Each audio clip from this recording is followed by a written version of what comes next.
বন্ধুরা, blog with cooking চ্যানেলে সবাইকে স্বাগত। আজকে একটি রান্না নিয়ে চলে এসেছি। সেই রান্নাটা হলো ফুলকপির রোস্ট। আসুন আমার সাথে রান্নাঘরে দেখবেন ফুলকপি রোস্ট বানাতে কি কি লাগে, কিভাবে করি। আসুন।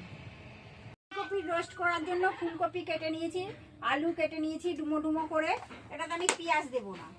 আর টমেটো কেটে নিয়েছি, আদা ছাড়িয়ে নিয়েছি, কাঁচা লঙ্কা, আর সাথে মশলা লাগবে লবণ হলুদ, এটা তো লেগেই থাকে। আর ফোড়নে দেবে তেজপাতা, সাদা জিরে। এখানে জিরের গুঁড়ো, ধনের গুঁড়ো, লঙ্কার গুঁড়ো একসাথে মিশিয়ে রেখেছি। আর এখানে পোস্ত আর কাজু বাদাম নিয়েছি, এটাকে আমি বেটে নেব। আর সামান্য চিনি নিয়েছি।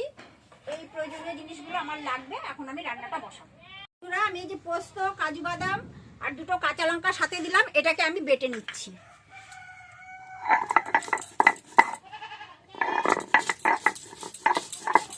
বন্ধুরা, প্রথমে আমি কড়াইতে সর্ষের তেল দিয়ে দেব। কড়াইটা গরম হয়ে গেছে।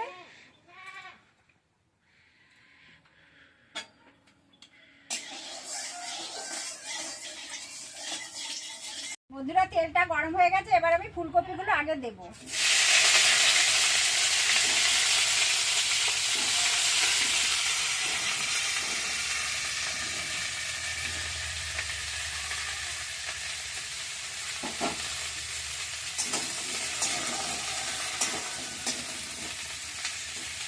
বন্ধুরা, এবার ফুলকপির মধ্যে আমি একটু লবণ দিয়ে দেবো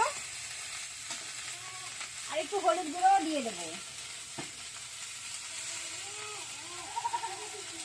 আজকে বৃষ্টি হচ্ছে, বৃষ্টির কারণে আজকে আমাদের ছাগলগুলো ঘর থেকে বেরোতে পারছে না, সবাই ডাকাডাকি করছে, খুব আওয়াজ হচ্ছে। একটু ম্যানেজ করে নেবেন আজকে বন্ধুরা, কিছু করার নেই। ওদের গায়ে জল পড়লে ওরা ডাকায়।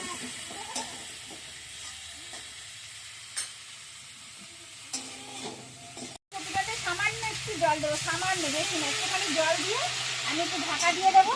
তাহলে এটা একটুখানি ভাজা ভাজা হবে। এবার ঢাকা দিয়েছিলাম, এবার ঢাকনাটা খুলবো। দেখি কপিটা ভাজা ভাজা, হ্যাঁ কপিটা ভাজা ভাজা একটু হয়েছে। এবার কপিটাকে নামিয়ে দেব। আবার কড়াইটা বসিয়ে দিলাম।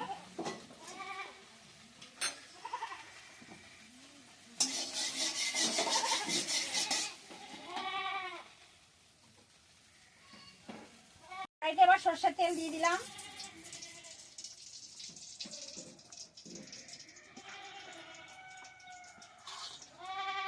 একবারে ফোড়ন দিয়ে আলুটাকে বসাবো। সাদা জিরে দিয়ে দিলাম।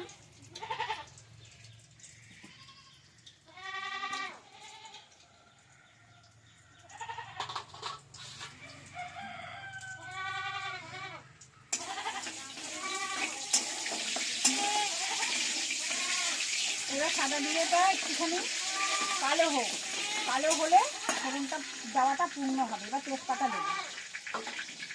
তেজপাতাটা দিয়ে দিলাম, ধুয়ে রেখেছিলাম, তেজপাতাটা দিয়ে দিলাম। এবার আমি আলুটা দিয়ে দেবো এর মধ্যে।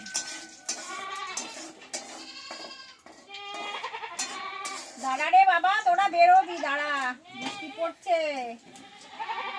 আলুগুলো দিয়ে দিলাম।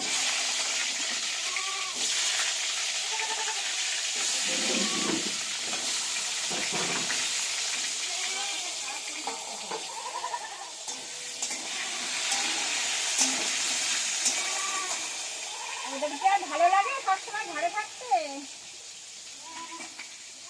লবণ দিলাম, একটু হলুদ গুঁড়ো দিয়ে দেবো।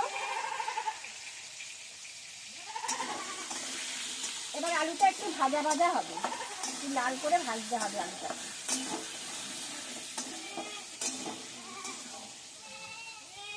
বন্ধুরা, আলুটা লাল লাল করে ভাজা হয়ে গেছে। এবার আমি দিয়ে দেবো টমেটো কুচি। টমেটো কুচিগুলো দিয়ে দেবো।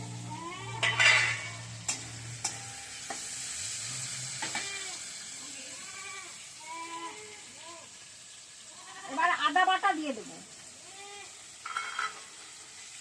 একটু নেড়ে দিয়ে, আদা বাটা দিয়ে একটু নেড়ে দিই।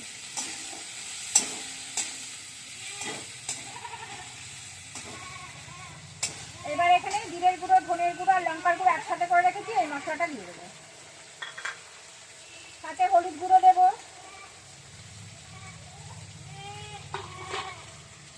আর একটু লবণ দিতে হবে সাথে। দিয়ে আমি আদার বাটিতে একটু ধুয়ে একটু জল দিয়ে দেবো, একটু সামান্য জল দিয়ে দিলাম।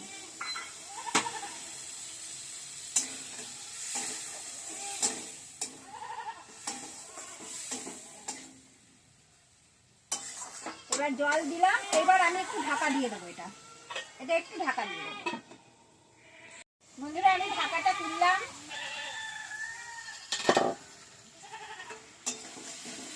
মশলাটা পুরো কষে গেছে, এখন আমি এই যে কাজু বাদাম আর পোস্ত একসাথে কাঁচা লঙ্কা দিয়ে বেটে রেখেছিলাম, এটা আমি দিয়ে দিলাম। একটু চিনিও দেবো সাথে।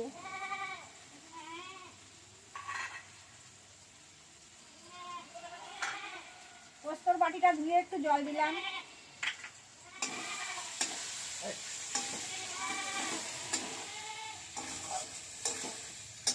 এবার এটার সাথে এখন আমি ফুলকপিগুলো দিয়ে দেবো।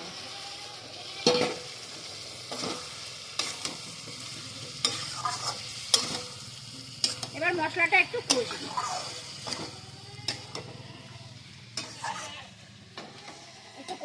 তারপরে জল দেবো। বন্ধুরা এই যে আলু ফুলকপিটা একদম কষে গেছে, তেল ছেড়ে গেছে মশলা থেকে, দুটো আলু ফুলকপি সবই কষে গেছে, কষাটা খুব সুন্দর হয়েছে। এবার আমি এটার মধ্যে জল দিয়ে দেবো, খুব বেশি জল দেবো না,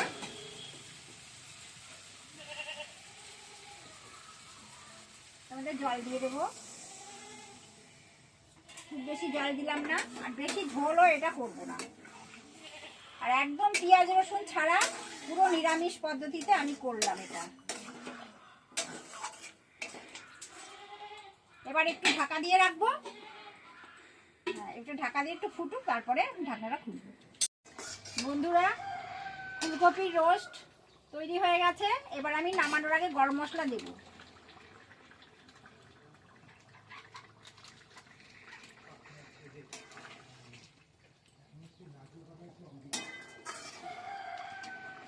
এবার আমি একটু ঘি দিয়ে দেবো এর মধ্যে।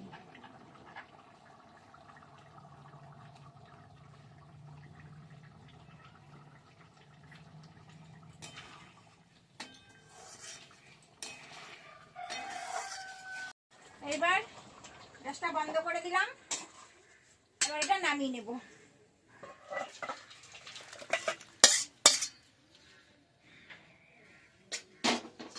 বন্ধুরা আমার ফুলকপির রোস্ট তৈরি হয়ে গেছে, এই যে দেখতেই পাচ্ছেন আমি যেভাবে তৈরি করলাম, আপনারাও সেভাবে তৈরি করে খাবেন।